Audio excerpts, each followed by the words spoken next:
share, subscribe. Now let's just get into it. So signing day has finally come and gone, I guess you would say.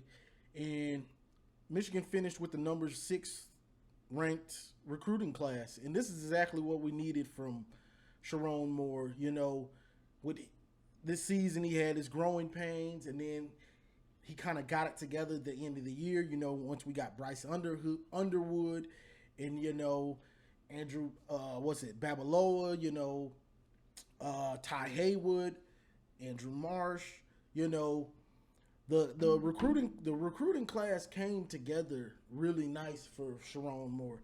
Now you want to see him get more receivers, but he's getting there. This was a really good class for his first year. You know what I mean? So it's only a positive. And, you know, people saying, oh, Michigan this and that. I seen some crazy stuff. I seen somebody say, Michigan's, if you're not in the top 5, then your recruiting class, it might as well be 28th. Like, bro, I just hear some of the dumbest stuff online and stuff. It bothers me. But Sherrone Moore is doing what he has to do, and you can see the difference in the dividends from him and Harbaugh, the change, the differences.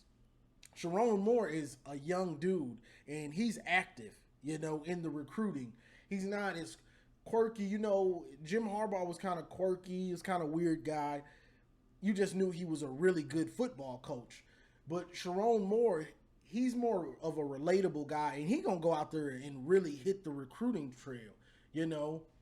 And then you got dudes like Lamar Morgan and you know, Newsome. These guys with Sherrone Moore, they're really killing it, you know. So Michigan is on the upward swing, and everybody that's not in like East Lansing and Columbus, they pretty much see it because it's obvious. Michigan hasn't had this good of a class in, I can't even name the last time. So everything, it's on the upward swing, you know, regardless of what they want to bring up, the things with Stallions and the NOA and all that stuff.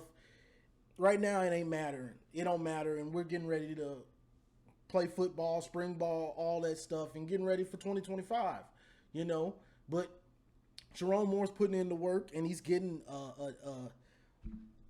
a higher caliber of player, you know, and that's big, especially if you can develop them. When you get a higher caliber of player and then you develop them, then you can have some monsters on your team, you know. So, you know, I'm not a big recruiting guy. That's why, you know, I don't talk about it. But this was impressive. You know, I leave that stuff to more Mays and TJ. That's their forte. You know, I'm more of an analysis and roasting over here. You know, I'm gonna give you more of an analysis of actual football and things like that, and player analysis, I guess you would say.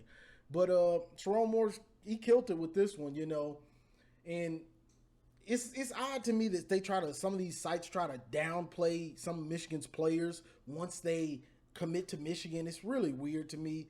It makes no sense, but that's how they're doing it. You know, I would have thought it would have been 3 5 stars, but whatever. It's 2, but it really should be 3. I get my opinion, but it's neither here nor there because they're gonna get to campus and then you're gonna have to mold them and build them up. You know, train them and all of that. So Michigan killed it. You know, that's all I can say for that. And good job on Sherrone Moore. Now it's just about this next portal, trying to get more pieces that you need, fill any holes that you might see, and, you know, get to work. You know, but getting that recruiting class, that was the first step, and it was good to see that. So that's all I got for this one, y'all. Like, share, subscribe, and as always, go blue. The king in the north! The king in the north!